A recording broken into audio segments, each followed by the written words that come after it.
E aí, meus queridos amigos, tudo bem com vocês? Espero que sim. Bom, hoje a gente vai falar sobre a rejeição do Jair Bolsonaro, que saiu pesquisa aí do Poder 360, separado aí por regiões, tal, escolaridade, renda, enfim, idade também. A gente vai falar sobre isso, esses números, o que eles apontam, e também vamos falar sobre Ciro Gomes, né? A nova estratégia de Ciro Gomes aí é agora de se fingir, de se travestir de direitista. A gente vai abordar esses pontos aqui no vídeo de hoje. Mas antes, deixa um like aqui no vídeo, se inscreve no canal, compartilha se você concordar com alguma das opiniões emitidas aqui, comente, que sempre no final dos vídeos eu costumo falar com a galera aqui, quem dá sugestão, quem emite sua opinião embasada, dizendo que concorda, o que não concorda com a análise que a gente faz. Beleza?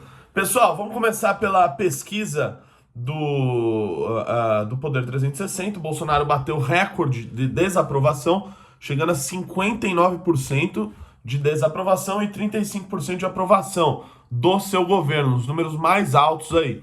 O que mostra, obviamente, a tendência que já vem ocorrendo, principalmente em decorrência da pandemia, ou seja, em decorrência de Jair Bolsonaro não ter comprado vacina, ter rejeitado vacina, agora ele tenta articular uma briga fake que ele já sabe que ele vai perder com o STF, somente para ter a narrativa de dizer que tentou acabar com o lockdown malvadão dos governadores em um momento que a gente vive na iminência de uma terceira onda, quer acabar com o toque de recolher nos estados, enfim, uma batalha que ele sabe que ele vai perder no STF, mas ele quer dizer que ele tentou e não sei o quê. E mostra que ele também desistiu de fazer o tal do decreto dele, que poderia derrubar todas essas medidas, o que obviamente é inconstitucional e está em desacordo com as últimas decisões proferidas pelo STF. Dito isso, Bolsonaro segue em tendência de queda, separado por região. Bolsonaro no norte tem uma aprovação de 74%, a maior aprovação dele. A segunda maior aprovação dele é no sul, com 44%, depois nordeste 34%, centro-oeste 31% e sudeste 26% de aprovação, a mais baixa, principalmente nas grandes cidades, muito mais do que no interior delas. Aí a gente vê um Ciro Gomes, né, ali que estancou seu crescimento ali na casa dos 5%, 6%, igual basicamente quase todos os outros candidatos ali que tem no centro, não que Ciro seja de centro, mas agora ele tenta se travestir de centro, centro-direita, fazendo alguns acenos para ver se consegue o eleitorado que a pesquisa mostrou que Jair Bolsonaro perde cada vez mais, que são as pessoas do Sudeste, muitas pessoas do Sul e do Centro-Oeste. Então, o Ciro Gomes, que fez a vida inteira dele lá no Ceará e tentando falar para o Nordeste, disputando espaço com o Lula, viu que basicamente ele perdeu essa batalha, que é uma batalha absolutamente inglória competir com o Lula lá no Nordeste, uma vez que ele tem altos índices de intenção de voto no Nordeste. Então o Ciro deixou de lado essa batalha. Uma batalha que ele não consegue mais ganhar do Lula. Tanto é que o governador do próprio estado dele é do PT. E ele apoiava este governador do PT. Então, ele perdeu, inclusive, a hegemonia no próprio estado. Vendo esse cenário de desgaste no Nordeste, Ciro Gomes tenta partir ali para tentar um eleitor do Bolsonaro, um eleitor supostamente arrependido, né? É o que ele tenta pegar, um eleitor arrependido do Bolsonaro, supostamente não, um eleitor arrependido do Bolsonaro nas regiões Sudeste, Sul e Centro-Oeste. Tanto é que Ciro, hoje que esse vídeo está saindo, fez uma declaração defendendo voto impresso, com base num discurso do Leonel Brizola de 2000, de que tinha que ter um canhotinho e bababá. Ciro está defendendo o voto impresso, pauta do Bolsonaro, está com um discurso de que Bolsonaro roubou os símbolos nacionais, como a bandeira, o verde e amarelo, enfim.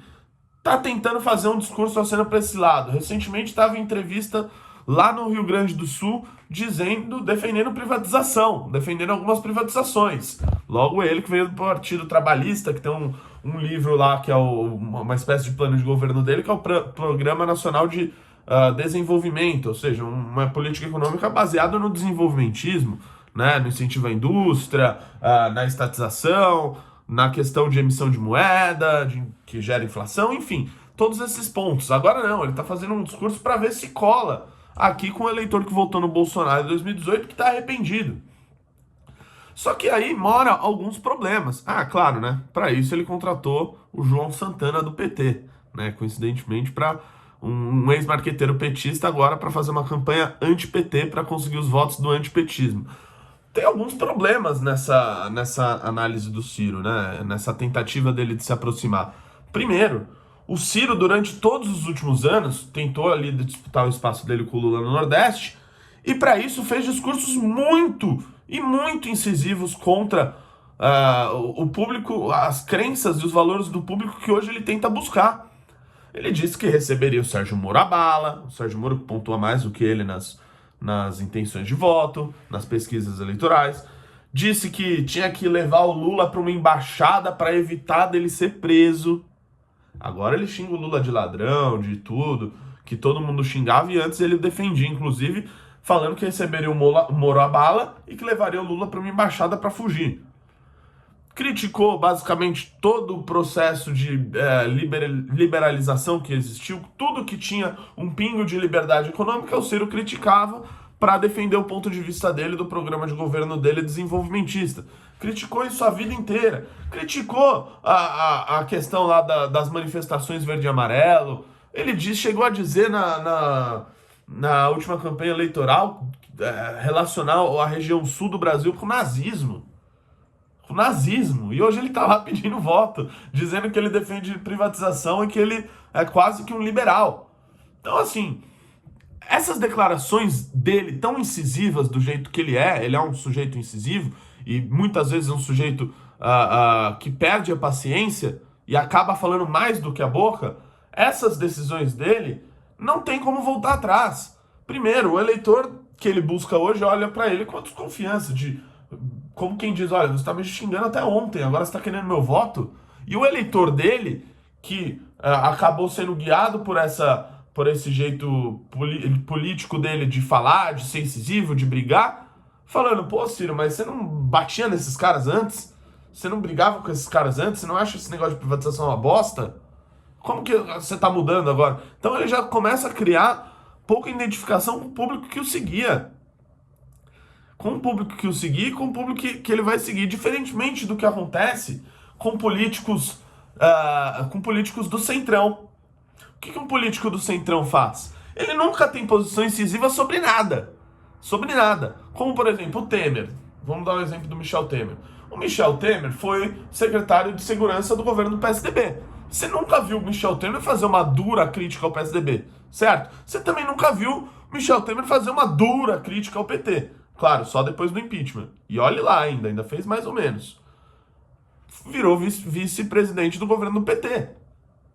Então, esse tipo de político nunca... Renan Calheiros apoiou os governos do PT, etc. Tem uma ligação muito maior com isso, pela questão regional ali no Nordeste, em Alagoas principalmente. Mas quando ele queria ser presidente do Senado, ele estava, sim, fazendo acenos à reforma da Previdência e a outras pautas mais à direita para ver se conseguiu o apoio do governo. Então o político do centrão nunca tem posições decisivas e justamente por isso pode migrar tanto para um lado quanto para o outro. Diferentemente do Ciro Gomes fazer esse movimento agora. Né? Porque todo mundo sabe, os verde e amarelo que ele diz que o Bolsonaro usurpou e etc, ele tava xingando lá, chamando pra porrada lá em manifestação na frente da casa dele. São essas pessoas que ele tá indo atrás agora. Tem que ter muita cara de pau, tem que ter muita... enfim, não tem que ter vergonha, né? De agora impedir o voto dessas pessoas. E justamente por isso o projeto não para de pé. Eu lembro que em 2020, muita gente me perguntava, quando eu fui presidente do partido do Arthur nas eleições de 2020, coordenei a campanha, me ligava o jornalista, Renato, mas por que você acha que o Arthur tá crescendo? Por que você... Cara, goste ou não você do Arthur, quem assiste, ele teve coerência ao longo de todo o processo, de defender aquilo em que acredita. Ele não mudou para um lado ou para o outro. Ele não se tornou mais ou menos alguma coisa. Ele continuou quem ele sempre foi.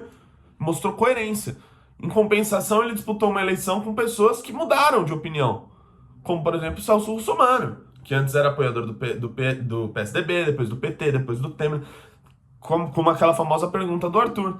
Né? Você já apoiou todo mundo. Se Se eu ganhar amanhã, você vai me apoiar também. Você vai apoiar o PT, você vai apoiar todo mundo. Você não tem coerência ideológica. Pra agora aparecer na eleição falando que é ideológico, que é de direita, não sei o quê, fazendo arminha. Ficou ridículo. Ficou ridículo. Como dizem que o SCAF pode ser o candidato do Bolsonaro aqui em 2022 ao governo do estado, vai ficar ridículo igual o russomano. Vai tentar aparentar uma coisa que não é. Eles são políticos do centrão, fisiológicos. Só que agora eles viram que o fisiologismo deles, para o lado do governo, eles têm que fazer de tal jeito. O problema é que fica ridículo. Fica ridículo, não tem consistência, as pessoas não se identificam com aquilo e não vai dar certo. E justamente por isso o Arthur deu certo na eleição, porque mostrou coerência. Ciro Gomes, por um lado, ele foi dragado pela volta do Lula. Foi dragado e ficou sem alternativas. Ele realmente ficou sem alternativas. A única alternativa que o sobrou é fazer isso.